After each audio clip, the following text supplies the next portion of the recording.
We must turn away from the darkness of hatred and division. I will continue to promote all those values, as is the right of every American. I sought the honor of being your president, but in our great country, being a private citizen is privilege enough in itself, and that's a privilege I very much look forward to enjoying.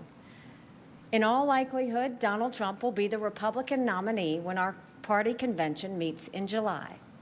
I congratulate him and wish him well. I wish anyone well who would be America's president.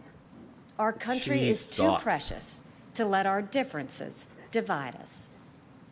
I have always been a conservative Republican and always supported the Republican nominee. But on this question, as she did on so many others, Margaret Thatcher provided some good advice when she said, quote, "Never just follow the crowd. Always make up your own mind." It is now up to Donald Trump to earn the votes of those in our party and beyond it who did not support him. And I hope he does that. At its best, politics is about bringing people into your cause, not turning them away. And our conservative cause badly needs more people. This is now his time for choosing. Fuck you, Some Nikki of the Haley. other big news stories that we've been following here at C-SPAN include the fact that Biden-Trump rematch is set, but also that No Labels has decided to push ahead with a potential unity ticket. We also had news this week about the Supreme Court of the United States restoring Donald Trump's ballot eligibility in the Colorado case.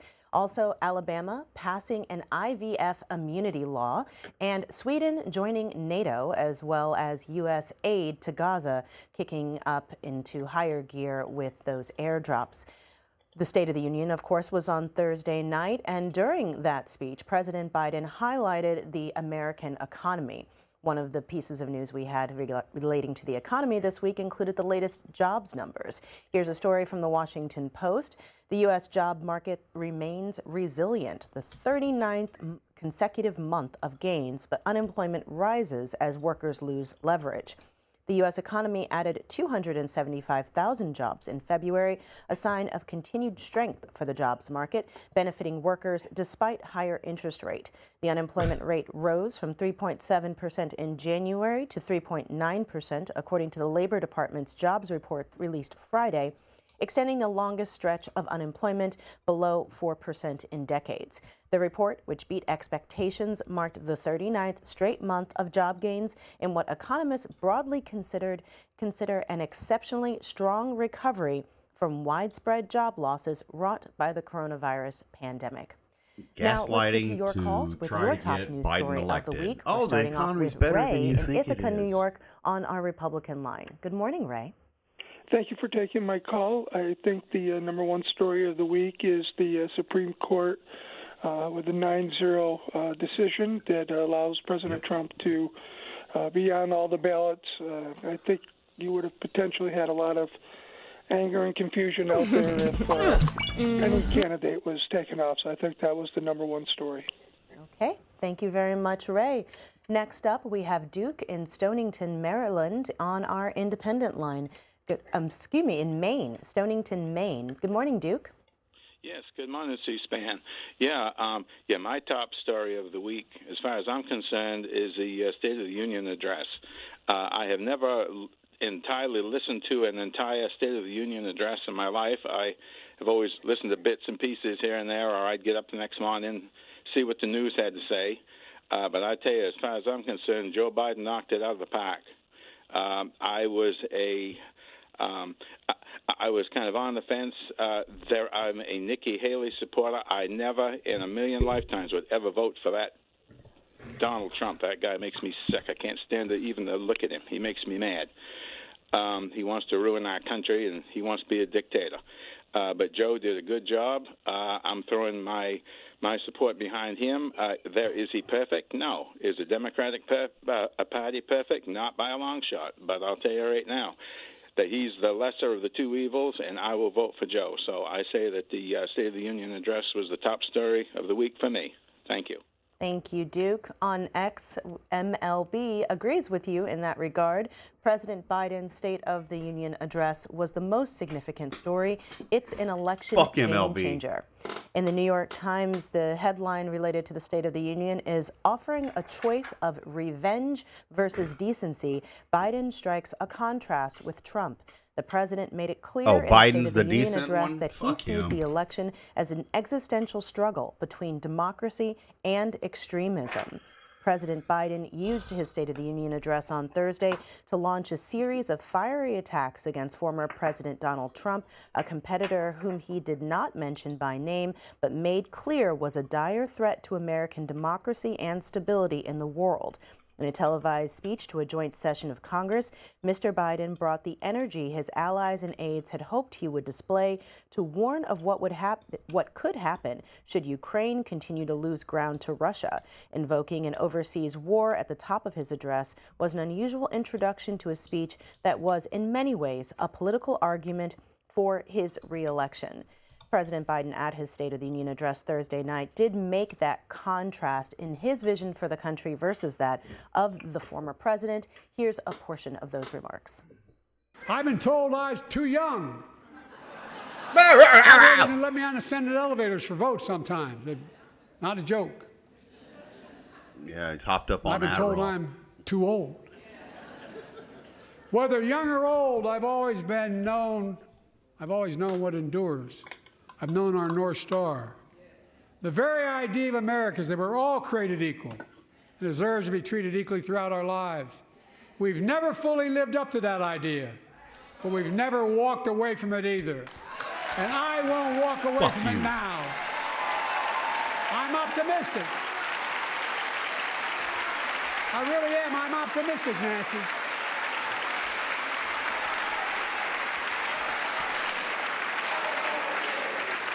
My fellow Americans,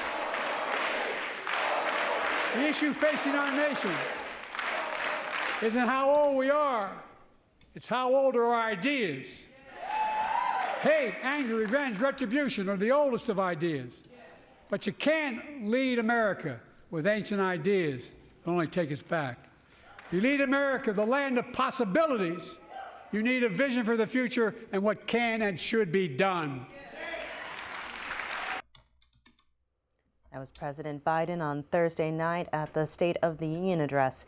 Next up, we have Tyrone in New York, on our Democratic line. Good morning, Tyrone. Oh, what's your top news story? I wonder who he votes for. I haven't heard it in the news yet, but where Trump is getting this money from for his bail, it's crazy to me that a man that's out on bail is running for president. Not running, but can win. Not just running, but not on bail, you dumb fuck. The people that just gave him this money for this E. Jean Carroll situation allegedly have ties to Russia. Now, if that is true, that's news. Oh my God! Because you can't become a beat cop if you owe the mob money, because they're going to say you're compromised. So I don't know if people following up on it, but they need to pay attention to where this man is getting his money from and who he's going to be beholden to. And it's sure enough not going to be the American people. Ugh. So we need to pay attention to the people that we put in his office. It's unbelievable to me that you could become president even if you have felonies, but you can't even vote for presidency if you have a felony charge. Because the framers knew there would be people like y'all who would try to bring somebody down with fake charges. I hope we do that. Thanks, Tyrone. I want to give a bit more information on that story that Tyrone was mentioning. Here's a piece from ABC News. Trump secures a $91 million bond for judgment in E. Jean Carroll defamation case. The former president also filed a notice of appeal in the case.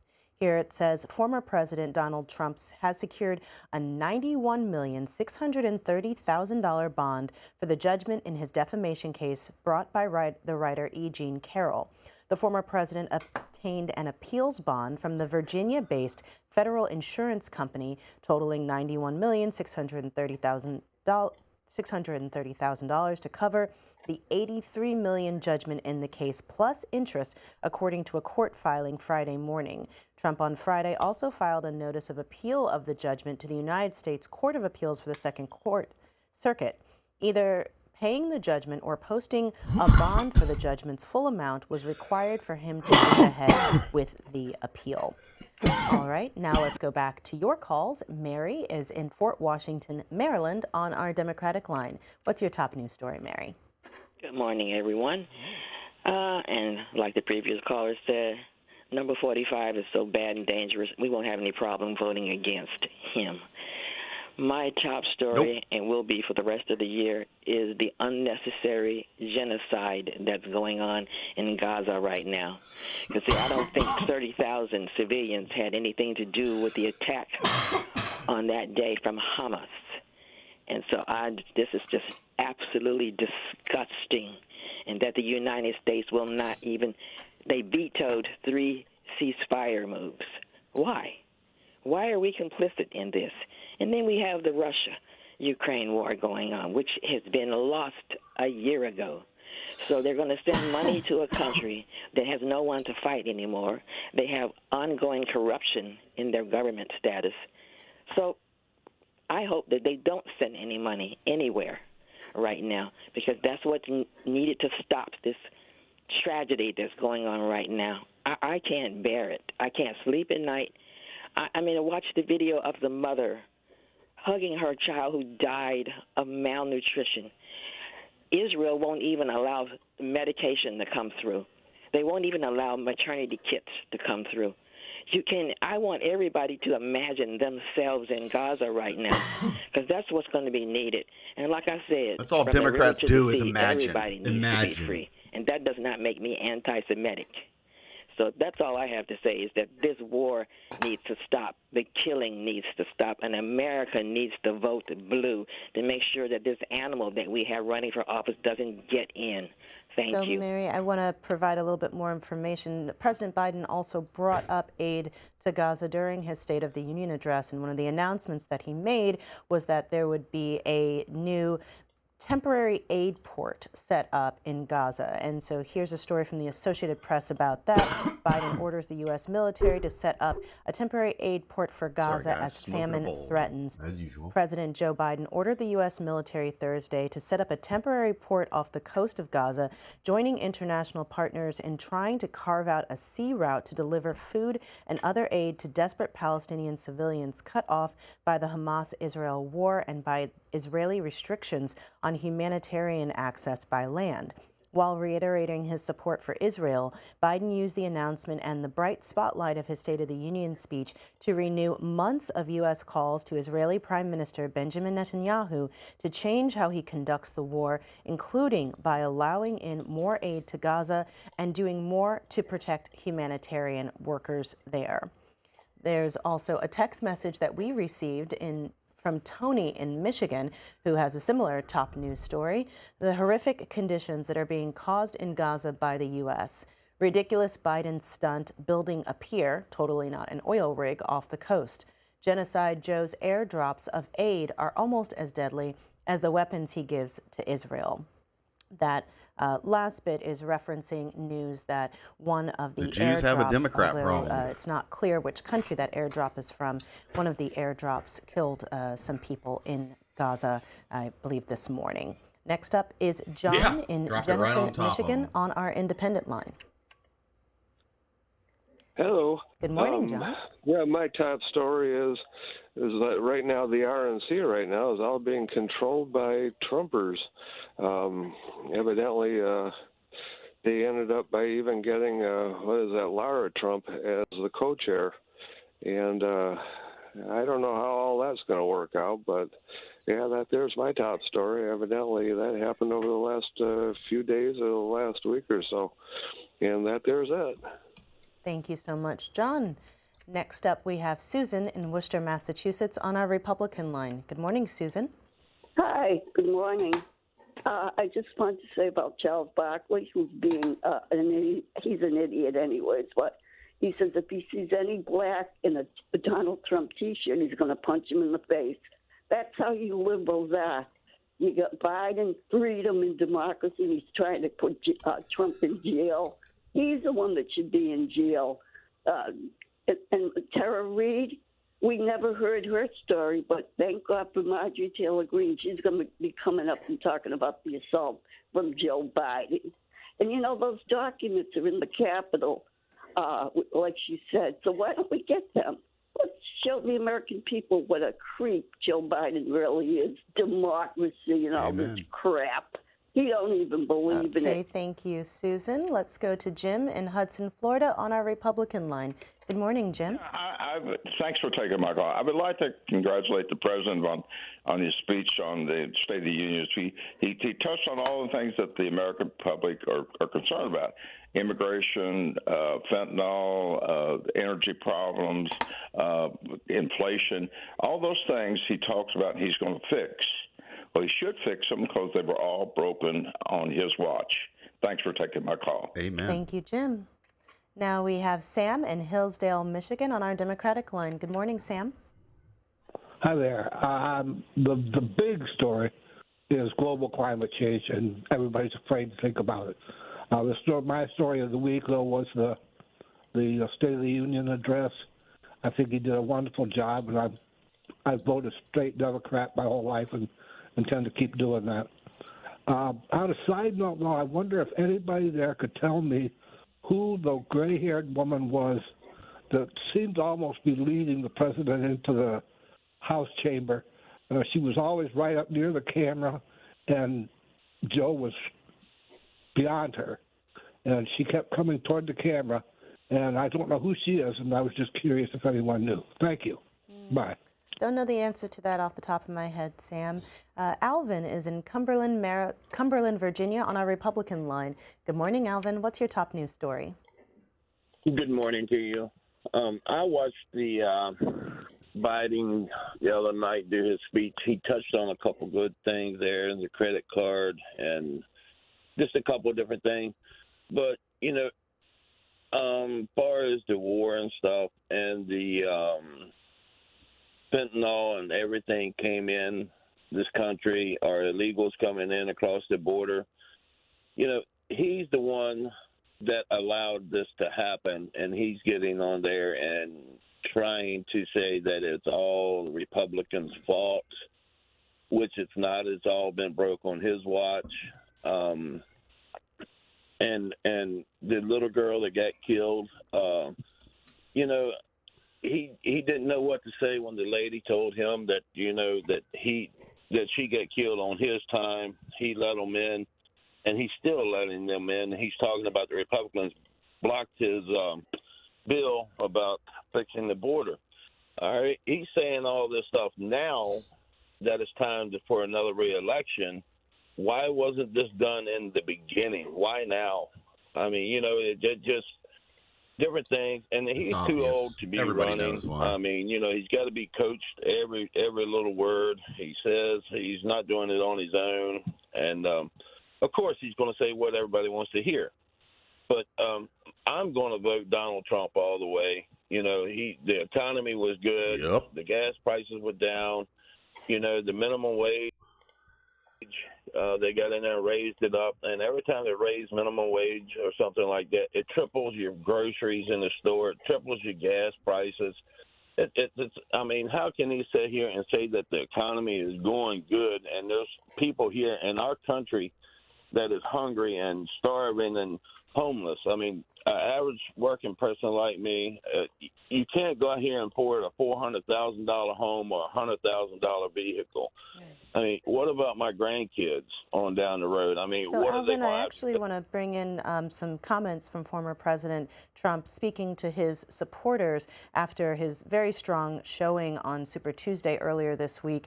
And he did take some shots at President Biden during that speech as well. Well, thank you very much. They call it Super Tuesday for a reason. This is a big one. And they tell me, the pundits and otherwise, that there's never been one like this. There's never been anything so conclusive. This was an amazing night, an amazing day. It's been an incredible period of time in our country's history. It's been sad in so many ways, but I think it's going to be inspiring because we're going to do something that, frankly, nobody's been able to do for a long time.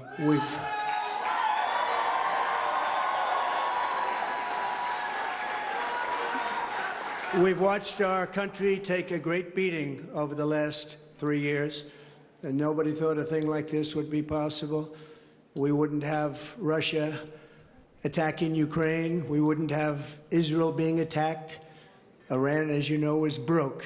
When I was running things, they were broke. They didn't have money for Hamas. They didn't have money for Hezbollah. We had no inflation. Inflation is destroying the middle class. It's destroying everything. Inflation, if you look back over the history, hundreds of years back, inflation is called a country buster. And that's what it's doing to our country. What's happened with inflation has been unbelievable. A lot of people say, a lot of experts have said the stock market's the only thing that's doing well, and that's doing well because our poll numbers are so much higher than Joe Biden's. There's news also from the Republican National Committee after Super Tuesday. Here's a story in the Washington Post. The RNC installs Trump's chosen leaders in a merger with his campaign. Top advisors from Trump's campaign will steer a party committee facing a dramatic fundraising shortfall. Former President Donald Trump, who is again likely to be the Republican nominee, commenced a fresh overhaul of the party's Central Committee as it seeks to make up a fundraising gap and reverse the party's disappointments in recent elections. The Republican National Committee formally elected Trump's choices of Michael Whatley and Laura Trump, the former president's daughter-in-law, who was accompanied at the meeting by her husband Eric, as its two highest-ranking officers at a meeting here Friday. The RNC's operations will be run by a top advisor to Trump's campaign, Chris LaCivita. And then if we scroll down a little bit further into this story, it mentions that now, with the RNC's effective merger with the Trump campaign, advisors hope to quickly make up the deficit through joint fundraising vehicles that are allowed to collect larger checks under federal rules. The RNC is also expected to work jointly with the Trump campaign on field operations in swing states, get out the vote efforts, and legal challenges to voting procedures and potentially contesting outcomes. Last bit from this article. The RNC paid millions of dollars of Trump's legal bills in 2021 and 2022 until he officially declared his candidacy for president. The committee declined to consider a proposal from Mississippi RNC member Henry Barber to prevent the committee from resuming such payments. All right, next up, we'll hear from Richard in Newport, North Carolina, on our independent line. Richard, what's your top news story? Good morning. Good morning. First of all, it's not the Democratic Party. That's a falsehood. It is the Democrat Party. They've always been known as the Democrat Party. So that needs to be straightened out. Next, Joe Biden, I wonder how much drugs they pumped into him to make him bounce around like that up on a stage when he can't even walk and fall down the steps. Is that your top news story, Richard? Pardon? And then they disrupt him. Is that your top news story? No. What's your top news story? Joe Biden typical host be charged with an accessory to murder for letting all these illegals come over with the drugs and killing people. She's going to reach for the button any moment now. Drop the call. And the illegals are coming out shooting and beating people in the head and everything like that and killing them. It's all on his head. He's accessory to murder. And anybody that votes for that man should be put in an insane asylum or something. Okay. Paul is in New Albany, Indiana, on our Democratic line. Good morning, Paul. Yes, I was glad to see Joe Biden speak at the State of the Union. That's my top news story because he spoke facts.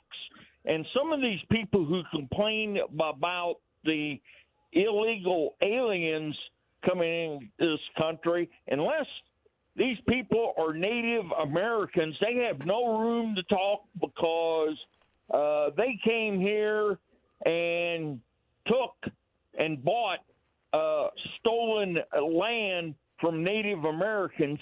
And so they really don't have any standing issues to talk about. Okay. Thank you, Paul. From a text message line, Bob in Hermantown, Minnesota says Speaker Johnson and Republicans in Congress are standing in the way of a great bipartisan border bill and playing politics with the national security just to give Trump This is politics, an you issue dumb to run fuck. We're on. going all in. James is So in why would we Meridian, give Mississippi on our Biden what he wants? independent line.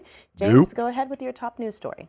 Democrats never help Republicans. I was a truck driver up on a Donald J. Trump, and our fuel bill was roughly $1.40 to $1.63. The first year with Joe Biden, it doubled. So the consumer at the grocery stores, they're going to pay for this diesel fuel. They're going to pay for Joe Biden that's raising the diesel fuel. Right now, diesel fuel is $4 a gallon. Now, what I was hauling was building materials. People quit buying building houses or quit remodeling houses. Next time you see a bunch of railroad cars that haul lumber, they were sitting on the side tracks because nobody could afford the lumber. A sheet of plywood up under Joe Biden was $100. It was $95 at Lowe's here in Mississippi. When Donald Trump was in office, it roughly was $20. So if you want to keep paying high prices on consumers, in grocery stores, go ahead and vote Biden, because the good Lord's in charge of this country anyway. And the man is right. It's not a Democratic Party. It's a Democrat Party. Last three letters is rat. And thank you, ma'am. All right. Harold is in Livingston, Tennessee on our Democratic line. I will agree. Go ahead.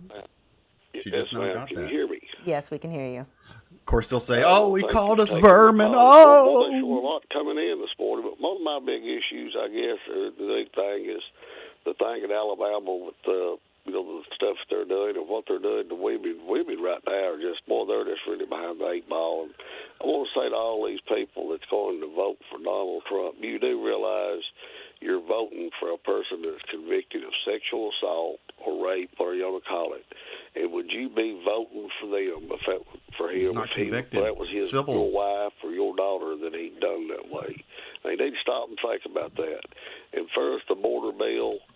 Go ahead and sign it. They need to go ahead and sign it through. The House of Representatives is the only thing that's stopping people from shutting that border down now. It's nothing else for Donald Trump and giving them their orders. But stop and think, when you go to church in the morning and you're going to vote for Donald Trump, you're voting for a convicted rapist. And would you do that if that was your wife, your daughter, your sister, your mother? And you fellas, thank you very much, and just have a good day. Thanks. Kevin on X says Democrats own the immigration crisis. The Locke and Riley Act, legislation to give ICE and state governments more tools in the fight against illegal alien crime. The bill passed overwhelmingly, 251 to 170 Democrats. Only 37 Democrats joined all Republicans in support. Mike is in Humble, Texas on our Republican line. Go ahead, Mike. Good morning. How are you doing? Good. I just had a comment about the border. This all started when Biden went up on his inauguration day, marched up to his office, and signed a bunch of bills that really did away with all of Trump's work. And they could stop it now. All Biden has to do is to just sign a executive order right now and fix it. So that's my comment. Thank you. Thank you, Mike, for calling in. Roxy is in Abernant, Alabama on our Republican line. Good morning, Roxy. What's your top news story? Well, I'd just like to say in regards to what that man said, you're voting for a rapist if you vote for Donald Trump. You're voting for a murderer if you vote for old stupid Biden, because he's for abortion, and that's murder. And nothing has been proved against Donald Trump yet. That woman that is accusing him of rapes, bragging about how she's going to spend them millions she's going to get, she couldn't even tell him no details or nothing. The idiot couldn't even hardly remember nothing about it. And I want to remind everybody that when Trump got in there, he gave his salary to the veterans. He did everything he could to make this country go? He was getting along with the foreign leaders. Everything was cheaper. Everything was better. Y'all need to think about that. Are you idiots to vote for an idiot? Think about what you're doing. Patty is in Indianapolis, Indiana, on our independent line. Good morning, Patty. Good morning. Thank you for taking my call. I just have three things that are our main topics here in Indiana. First is democracy. We as women keep asking, what democracy have we lost? We haven't lost any democracy. One, the bills that have been passed for IVF or Roe versus Wade, they belong at the state level, not the federal level, where our tax dollars are paying for something that we do not accept.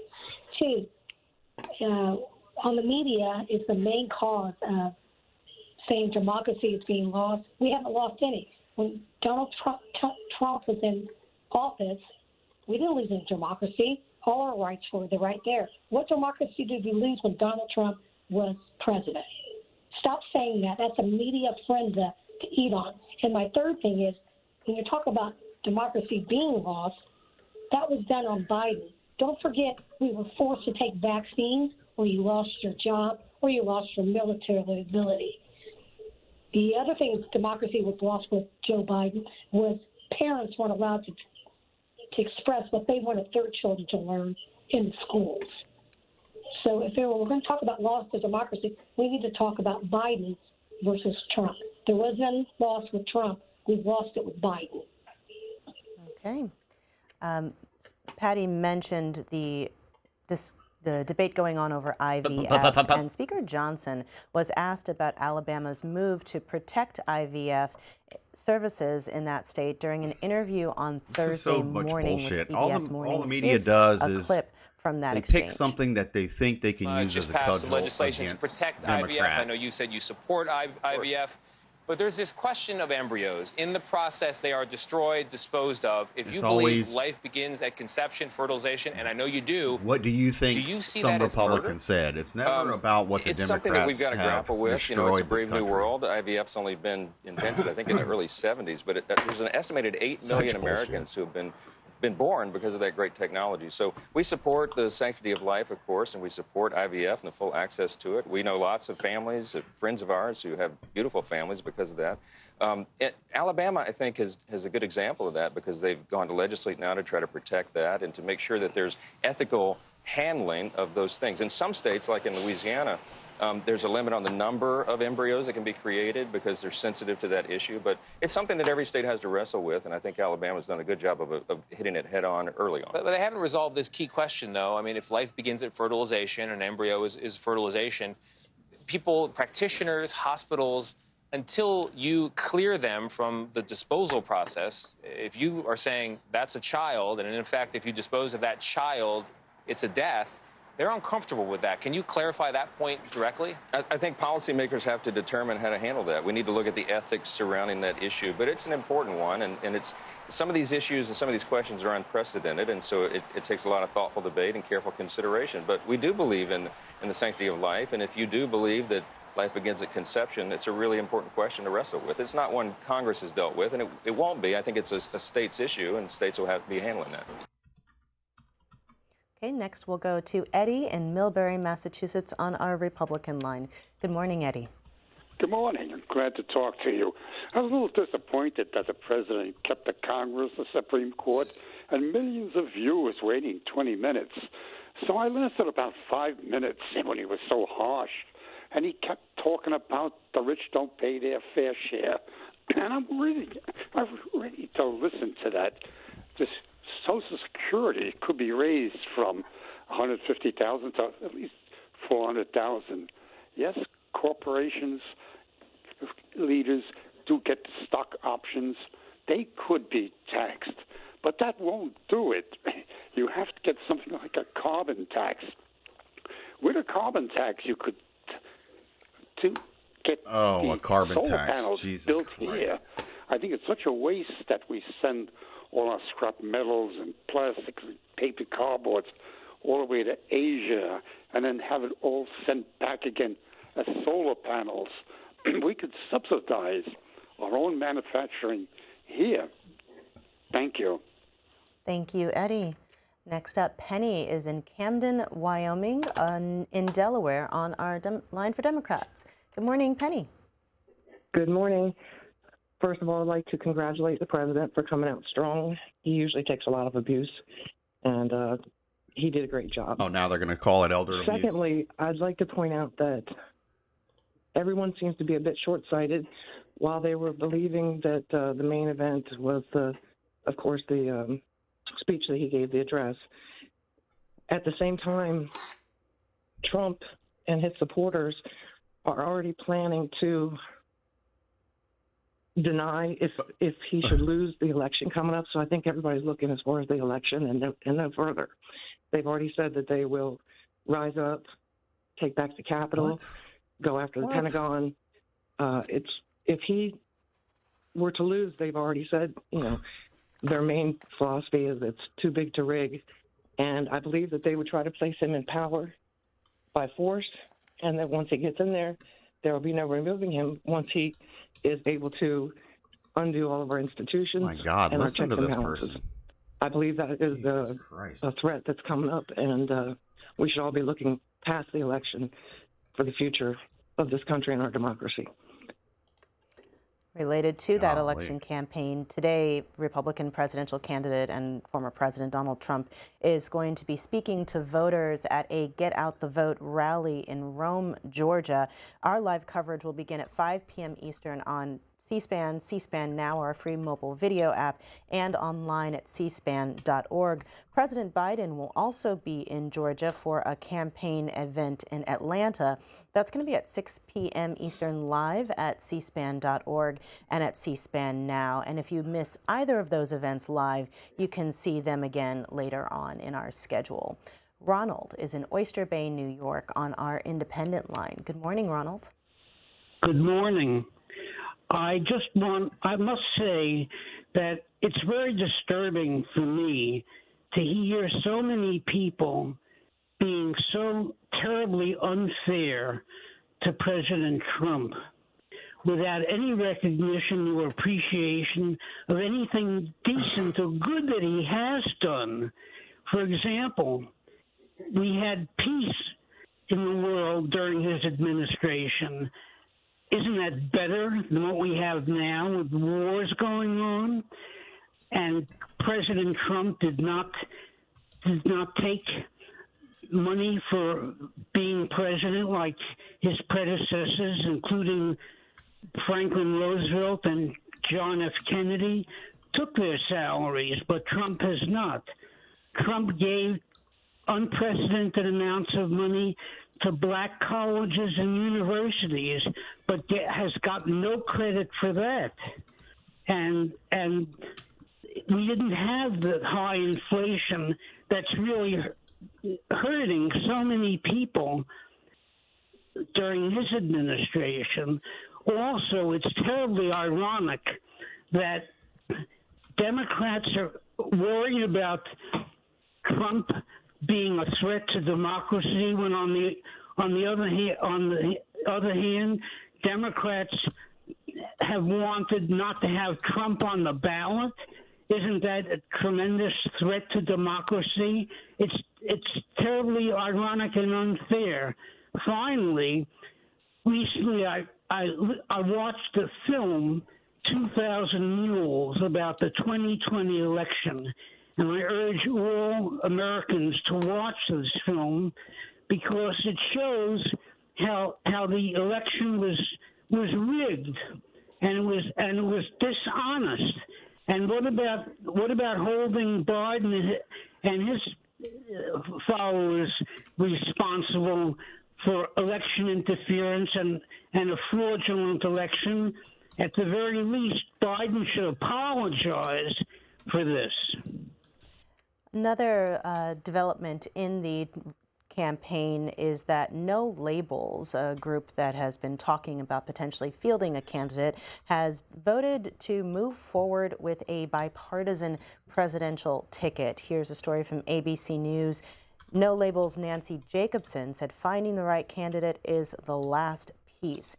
The third-party presidential movement No Labels voted Friday to move forward with the presidential ticket, though a hunt for candidates to lead the ticket continues. After flirting with a third-party presidential bid over the last year, No Labels' 800 delegates from 50 states met virtually to discuss the future of the movement and whether it would enter the 2024 presidential election. The group deliberated if a unity ticket consisting of one Republican and one Democrat would be a viable option. No Labels chief strategist Ryan Clancy was on this program after Super Tuesday. Here's his answer when asked about criticisms that No Label will act as a quote-unquote spoiler in that race.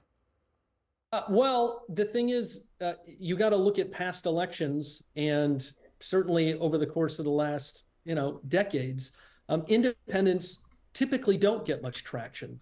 For you to think that they could get traction, you have to believe that this time actually is different than previous elections. And Mimi, we believe that, and voters believe that.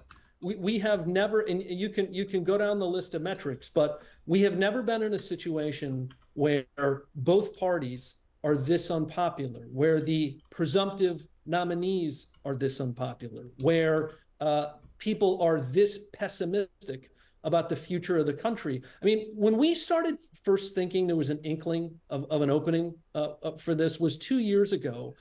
A consistent poll question we've been asking over time were if it were Trump, Biden, and a moderate independent alternative, would you be open to voting for that independent?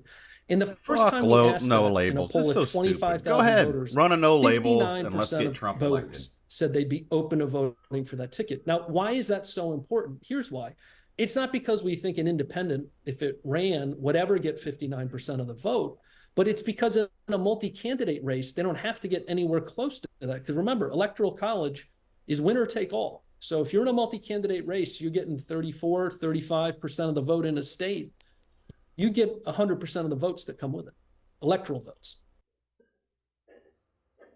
Another comment related to No Labels comes from Kent in Norfolk, Virginia. Biden did well to twist the State of the Union speech into a fiery campaign speech. I want to hear who the No Label party will run. Interesting times as the story continues. Bradley is in Clear Fork, West Virginia, on our line for Democrats. Yeah, good morning. Good morning. I have been a Democrat since I was 17, 18 years old. I'm ashamed of the party. I don't know how long I'll be in it. I am a Vietnam veteran, and these people that's raising Cain. Thank you for your service. Us being in Israel support against Gaza. You know, if their child or grandchild got stuck in the oven and got baked, cooked alive, they would change their mind. Another thing, these people, women and men, are bitching about Trump or raping let's a keep woman. the language clear, Bradley. These people, these people that are bitching and raising Cain about Trump. We're going to go to Brian in Zanesville, Ohio, on our Republican line. Brian, go ahead. Yes, I've been a Republican all my life, and there would be no way that I would vote for Donald Trump. You people that are thinking about voting for Donald Trump, you got to remember just 4 years ago how he was complaining about Hillary Clinton getting rid of 30,000 emails, and he said lock her up, and here he's convicted of 4 different felonies. He should have locked her up. Or actually 91 counts of committing crimes and stuff. We need to save America from Donald Trump. Let's make America great again by putting Donald Trump in jail. And you people that think that it's okay to tell a woman what to do with her body, what if the government comes down and says, okay, well, you're 21, we're going to take your driving license away, and you ask why, and they just say, we're going to do it. You know, we got to let these women make their decision, whether it's right or wrong. The day they go in front of God is the day that they have to answer for what they do. And not only that, the ones that's thinking about voting for Donald Trump, think about all the felonies and the crimes that he's made. He brought all this on himself. When he was the president of the United States, he was told by the Attorney General and all the attorneys that was in the White House not to do this because you're going to commit Donald crimes Trump is the and you're president, going to not jail. all his attorneys. He did not listen to them. Now he's whining and crying to the American people to bail him out. And all you losers and suckers that want to vote for Donald Trump, go right ahead, because you're voting for a loser and sucker that calls your military men and women that's in uniform losers and That's suckers. a fucking Come hoax, on. too. We're not losers. Thank you, Brian. We have a text message from EJ. It says, even GOP zealots have to give kudos to President Biden's overwhelming fitness for the job, especially his knowledge and finesse. Great State of the Union address by President Biden. Nikki Haley aside, the GOP must somehow stand up to Trump and support our democracy. Give him hell, Joe. Michael is in Casson, Minnesota for our Democrat line. Go ahead, Michael. Good morning. Thanks for taking my call. Say, I'd like to set something straight. The illegal immigrants have been coming into the country since Ronald Reagan. I worked for a company that was the largest producer of ready-mix trucks and refuse trucks, and we had a workforce of about 2,800 people, and I would say probably 700 or 800 of them were illegal immigrants. So to say that Biden is the cause of immigrants coming into the country is partially true. Yeah, I mean, you know, it's a fact. But Ronald Reagan is the one that started this after he destroyed the labor unions because he was doing it for cheaper labor. Thank you. Thank you.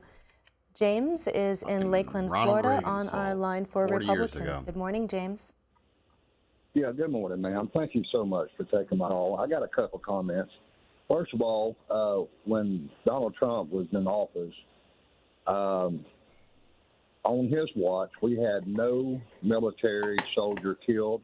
He brought them home, and the economy was booming. I mean, you could go to the grocery store, you could get what you needed. Now that Biden got in office, all these people that's been killed and raped, that poor youngin' in Georgia, all that's on his hands. And another thing, he don't even know where he's at half of the time. And I just think that if we can get Donald Trump back in office again, we can get our United States of America, we can get it straightened out again. We can get everything back like it should be. And I'll be honest with you, some of the callers that call in that dog President Trump, let me tell you something. When he was in office and commander in chief, I made more money and took care of my family. I had no worries. And another thing, when all these leaders in these different countries, it wasn't that he was friends with them. He was firm with them, and they knew that he meant business. And China was paying more money than they ever paid. They ain't never paid nothing. He had them paying bukus of money. So, you know, as Americans, we all need to come together and quit dogging each other. We need to sit down and we need to figure out, you know, we need to get our country back because we're so close to being a third world country. And I just want to tell everybody, you know, I love everybody in the United States. God said love everybody. So we need to quit judging and pointing fingers, and everybody needs to sit down and realize what Biden has done to this country. We're so close to being a third world country. And I just want to thank you, James. James was referencing President Biden's age, and this is something that has been a big topic for the Trump campaign. Here's a story from The Hill. A pro-Trump super PAC ad questions if Biden can survive a second term. A super PAC aligned with former President Trump debuted an ad Thursday that attacked President Biden over his age and questioned whether he could survive a second term in office. Make America Great Again, Inc. aired the ad titled Jugular on MSNBC on the morning of Biden's State of the Union address. Here's that ad by Make America Great Again, Inc. called Jugular. We'll watch it now. Whatever the hell they want. Mavati.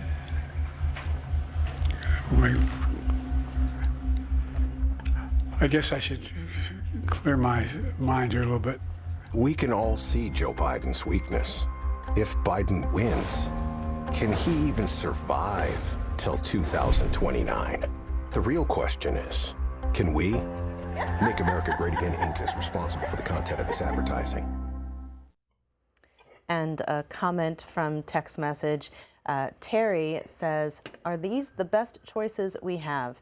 Think about all of the people in the country, and these are the best too? Disaster. Shirley is in Bloomington, Illinois on our Democratic line. Good morning, Shirley. Yes, good morning, C-SPAN. I would like to bring up a subject that nobody has touched on. With this climate change, they want everybody to eventually have an electric car. Number one, nobody can afford them. They're too expensive. Number two, in case people didn't know, the lithium that they need for batteries for these electric cars, what is needed is thousands and thousands of gallons of water to process that lithium to make the batteries for these electric cars. Now, in the years to come, when everybody owns an electric car, all that water that's taken out of our lakes and our streams are all poured back into the lakes and streams. How safe is our drinking water going to be, and how safe is the fish going to, for us to eat, is going to be? So that is my comment, and thanks for C-SPAN. I love yous all. Thank you. Thanks for calling in, Shirley. Donnie is in Kill Devil Hills, North Carolina on our independent line. Go ahead, Donnie. What's your top news story of the week? My top news story is the fact that this country, according to our Constitution, Article 4, Section 4, the United States shall guarantee to every state in the Union a Republican form of government. The word democracy is nowhere in our Constitution. I would like everybody to read the Constitution so they can understand America better, and I think that would help everyone learn to get along, because when you hear democracy, democracy, democracy, nobody knows, because we are a republic. We are a constitutional republic. So inform yourself. Don't let everybody lie to you. Inform yourself and get the truth. Donnie, how do you think that would change the way that people perceive the country? Well, I think it would get people to realize that it's not a nit-nat, fight. It's a republic where everybody governs themselves, and our form of government is a Republican government because we didn't want a massive government telling us all what to do. And when I hear every single day about you're destroying our democracy, well, let it be destroyed, because we're not a democracy. We need to get to the truth of the matter. I think our government should mail out the Constitution to every person in this country, free, so everybody can have a chance to learn it, to read it, and adore it, and go by it. And yes, I think if people could get on the same page, it would work. We could come back together. All right, thank you, Donnie. Democrat line, David in Concord, North Carolina. Go ahead, David. Thank you. I've been listening to your comments in the week. I just want to say this. Our president, he took, over a week to make a 67-minute speech. And without somebody handling him, he couldn't have done it. He is incapable of doing his job. Also, the people who are calling and we are one nation. We're not African American. You're an American. I get so sick of people trying to take their ancestry back. Hey, I'm a white man. I don't know who I come from, but I'm an American. I fought for my country. I'd have died for us. That's what I want. I want everybody to live as we should have. And Joe Biden, when he took all the people out and left Afghanistan as he did and killed 13 people, the man is incompetent of doing his job. He should be impeached. Thank you. Donald is in Spokane, Washington on our Republican line. Good morning, Donald. What's your top news story? Hi, good morning. I had a a couple of things I wanted to touch on. I'll take my quick 30 seconds for the 30 days. Thank you, C-SPAN. I just wanted to touch on, I think it's nice to hear people coming around to the truth of what's really been going on. I just want to say I voted for President Trump in 16, 20, and I'll already dropped my ballot in for 24. My big top news story for me personally of the day, I just wanted to speak to the citizens of Montana State, as a big ruling from the Montana Supreme Court has recently come down, since judiciary stuff does appear to be on the news circle for the last few months concerning many different topics. I won't get into that. We've all seen them. The one in Montana is a judge that has got herself in quite a steaming heap of trouble, rightfully so, as I have personally been calling C-SPAN, mentioning my child for the last 8 years over parental rights. This judge in Montana has now been sanctioned, if that's the correct word, by a overruling panel of the Montana Supreme Court in her egregious actions against children and parents and parental rights. I urge all people in Montana to look into this case out of Lake County, Polson, Montana, Judge Christopher, Judge Deborah Christopher. You guys have to wake up and protect your city and get these left-leaning, America-hating communists out of the bench. And Anthony is in Los Angeles, California on our Republican line. Go ahead, Anthony. Yes, I just wanted to speak. Everybody says Donald Trump saying that he thinks they cheated during the election. But what about all the 3 years that he was in there, they was talking about the Russian collusion. I didn't see anybody in prison. We wasted millions of dollars. Is that your top news story for this week, Anthony? Huh? Is that your top news story for this week? Yes, I wanted to talk about the Russian collusion, why nobody's mentioning that, the millions of dollars that's been wasted during that time. All the media talked about it, and we came to find out that it was all fake, and no one went to jail. And Trump says, okay, he thinks it was stolen from him, and everybody wants to throw him in prison and throw him in jail. There was no inquiries. There was no all this money wasted. It was just a man's opinion. That's it.